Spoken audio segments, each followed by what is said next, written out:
Au Sénégal, les amis. Au Sénégal, l'expulsion de toutes les troupes étrangères qui ne vous donne pas de l'argent, vous repoussez simplement parce qu'il a dit une chose que vous n'aimez pas. Même s'il a dit 100 choses que vous aimez, il dit une seule chose que vous n'avez pas aimé, vous oubliez tout ce qu'il a fait. C'est malade.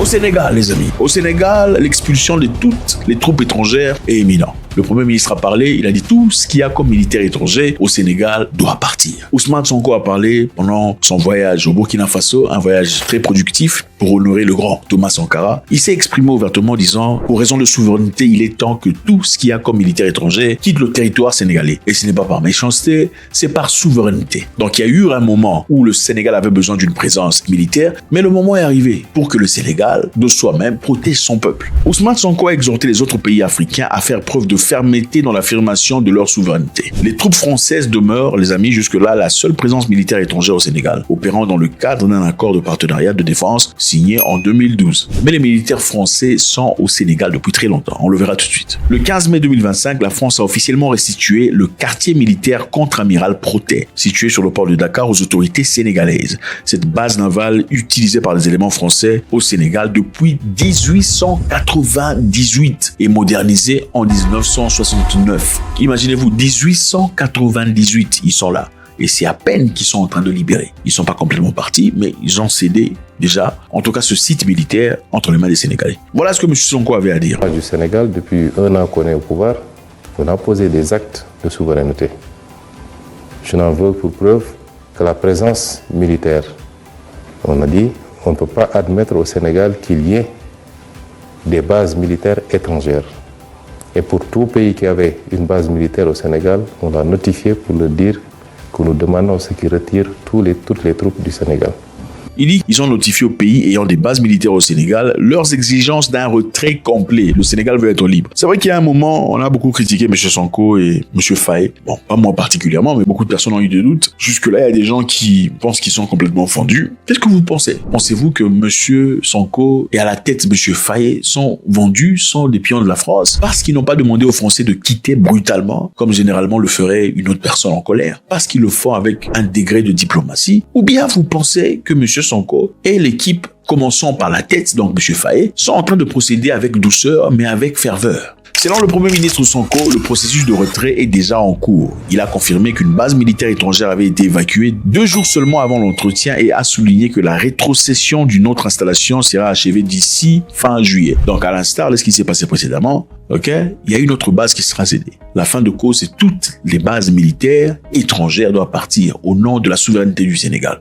Et maintenant, nous partons aux États-Unis d'Amérique. Les États-Unis, c'est un beau pays. C'est un pays grand, fort. Écoutez, moi, les États-Unis m'ont beaucoup appris dans la vie. Si je pouvais le dire, j'aurais dit à beaucoup de jeunes de partir aux États-Unis au moins pendant 1 an pour apprendre de la vie. Parce que les États-Unis d'Amérique vous apprend un morceau de la vie qu'aucun pays dans le monde ne peut vous apprendre. Ceux qui ont un passeport américain le savent. Bref, continue. Les choses ont changé aux États-Unis d'Amérique, les amis. C'est brutal.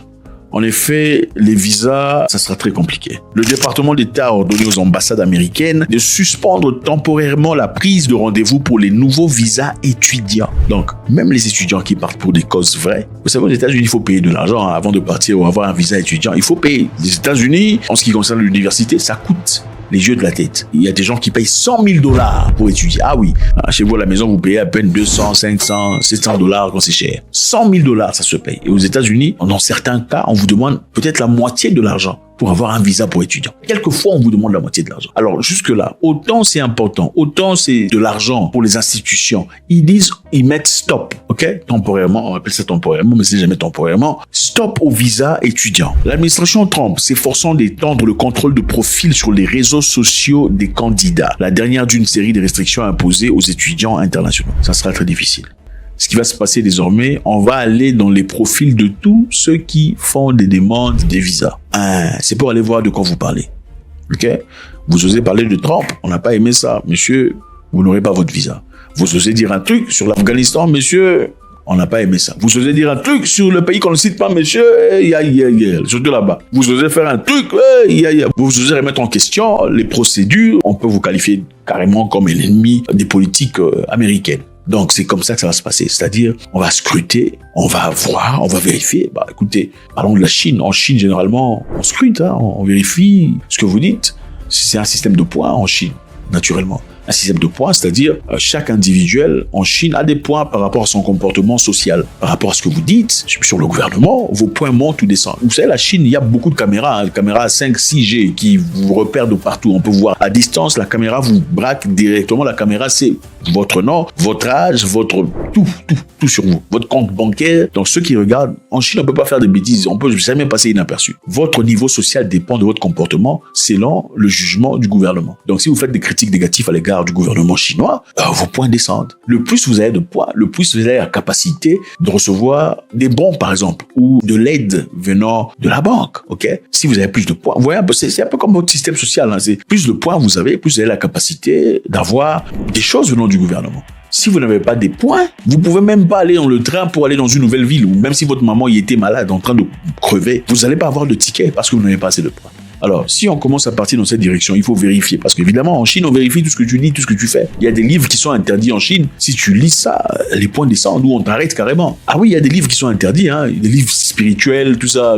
C'est interdit. Maintenant, sommes-nous en train de partir vers cette même direction, tant critiquée par les Américains? C'est vrai, les sujets ici ne sont pas américains. Ce sont des étrangers qui veulent entrer aux États-Unis. Mais combien de fois faut-il faire ça avec réussite pour progressivement tourner cette histoire vers les Américains qui ne sont pas essentiellement d'accord avec cette politique? Point d'interrogation. Le département d'État se prépare à étendre le contrôle et la vérification obligatoire sur les réseaux sociaux. Et tout le demandeur de visa étudiant pourrait être soumis à des contrôles sur des réseaux sociaux selon le câble. Le contrôle supplémentaire aurait des conséquences importantes pour le fonctionnement des ambassades et des consulats. Donc c'est ça le monde vers lequel on est en train de bouger. Juste ou pas. Faites-moi savoir ce que vous en pensez. M. Ousmane Sonko, très clair, plus de bases militaires en Afrique. Il exhorte aux dirigeants africains, arrêtez de faire ça. Il faut une souveraineté. L'Afrique a besoin de ses enfants comme gardiens, pas d'étrangers du tout. Ok, M. Sonko le fait différemment de beaucoup de gens. Il n'est pas en train de se battre avec qui que ce soit. Le gouvernement le demande doucement. Est-ce que c'est bon ou c'est mauvais? Ça fait preuve de lâcheté ou pas? Point d'interrogation. Les États-Unis d'Amérique, en deuxième base, ne donnera plus de visa pour étudiants. En tout cas, temporairement, jusqu'à quand? On ne sait pas. Mais ce qui se passe là, présentement, on va commencer à vérifier vos réseaux sociaux. Donc faites attention à ce que vous écrivez, les commentaires que vous mettez. Quand vous dites Poutine,